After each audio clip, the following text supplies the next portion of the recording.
ರಾಜ್ಯ ಬಿಜೆಪಿಯ ಆಂತರಿಕ ಸಂಘರ್ಷ ದೆಹಲಿ ಅಂಗಳ ತಲುಪಿದೆ. ಈಗ ಪದಾಧಿಕಾರಿಗಳ ನಿಷ್ಕ್ರಿಯೆ, ನಾಯಕರ ನಡುವಿನ ವೈಮನಸ್ಸು ಎದ್ದು ಕಾಣ್ತಾ ಇದೆ. ಪಕ್ಷ ಸಂಘಟನೆ ಕುಸಿದು ಬಿದ್ದಿದೆ ಎನ್ನುವಂಥ ಆರೋಪ ದೊಡ್ಡ ಮಟ್ಟಕ್ಕೆ ಕೇಳಿ ಬರ್ತಾ ಇದೆ. ಈ ಎಲ್ಲದರ ಬಗ್ಗೆ ಧರ್ಮೇಂದ್ರ ಪ್ರಧಾನ್ ಅವರಿಗೆ ವರಿಷ್ಠರು ವರದಿಯನ್ನು ಒಪ್ಪಿಸಿದ್ದಾರೆ. ಹೀಗಾಗಿ ಪಕ್ಷದಲ್ಲಿ ಒಂದಷ್ಟು ಬದಲಾವಣೆ ಆಗಬಹುದು ಎನ್ನಲಾಗ್ತಾ ಇದೆ. ದಸರಾ ಧಮಾಕ, ಯಾರಿಗೆ ಕೋಕ್ ಸಿಗುತ್ತೆ, ಯಾರಿಗೆ ಲಕ್ ಅನ್ನೋ ಕುತೂಹಲ ರಾಜ್ಯ ಬಿಜೆಪಿಯಲ್ಲಿ ಮನೆ ಮಾಡಿದೆ. ಈ ಕುರಿತ ಒಂದು ರಿಪೋರ್ಟ್ ಇದೆ, ಬನ್ನಿ ನೋಡೋಣ.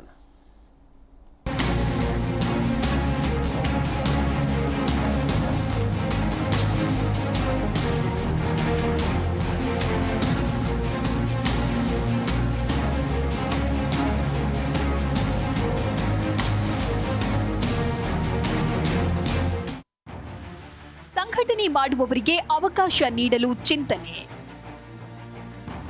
ಪದಾಧಿಕಾರಿಗಳಲ್ಲಿ ಕೆಲವರಿಗೆ ಕೊಕ್ಕು ಕೊಡೋದು ಪಕ್ಕಾ. ರಾಜ್ಯ ಬಿಜೆಪಿಯಲ್ಲಿ ಇಷ್ಟು ದಿನ ರಾಜ್ಯಾಧ್ಯಕ್ಷ ಸ್ಥಾನದ ಬಗ್ಗೆ ಚರ್ಚೆ ನಡೀತಾ ಇತ್ತು. ಆದರೆ ಇತ್ತೀಚೆಗೆ ನಡೆದ ಚಿಂತನ ಮಂಥನ ಸಭೆ ಬಳಿಕ ಚಿತ್ರಣವೇ ಬದಲಾಗಿದೆ. ಅಧ್ಯಕ್ಷ ಸ್ಥಾನದ ತೀರ್ಮಾನ ಯಾವಾಗ ಅನ್ನೋದು ಗೊತ್ತಿಲ್ಲ.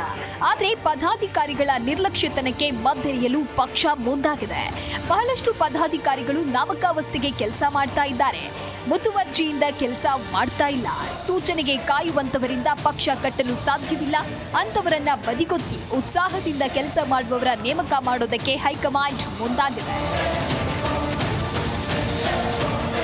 ರಾಜ್ಯದಲ್ಲಿ ಬಿಜೆಪಿ ಸಂಘಟನೆ ನಿರೀಕ್ಷಿತ ಮಟ್ಟದಲ್ಲಿ ಆಗ್ತಾ ಇಲ್ಲ. ಸದಸ್ಯತ್ವ ಅಭಿಯಾನ ಸಹ ಅಂದುಕೊಂಡಂತೆ ಆಗಿಲ್ಲ. ಇದರಲ್ಲಿ ಪ್ರಮುಖರ ಪಾತ್ರವಿದ್ದರೂ ಪದಾಧಿಕಾರಿಗಳು ಕಾರ್ಯಯೋಜನೆ ರೂಪಿಸುವಲ್ಲಿ ವಿಫಲವಾಗಿದ್ದಾರೆ. ಉಪಾಧ್ಯಕ್ಷರು, ಪ್ರಧಾನ ಕಾರ್ಯದರ್ಶಿಗಳು ಸೇರಿದಂತೆ ಹಲವರು ಪಕ್ಷ ಸಂಘಟನೆಯಲ್ಲಿ ಮಂಕಾಗಿದ್ದಾರೆ.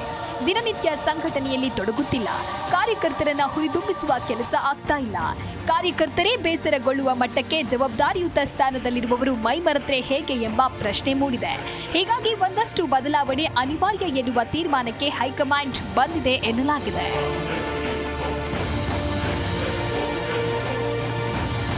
ಪ್ರಧಾನ ಕಾರ್ಯದರ್ಶಿಗಳ ಸ್ಥಾನಕ್ಕೆ 4 ಹೊಸಬರನ್ನ ನೇಮಕ ಮಾಡಲು ತೀರ್ಮಾನಿಸಲಾಗಿದೆ.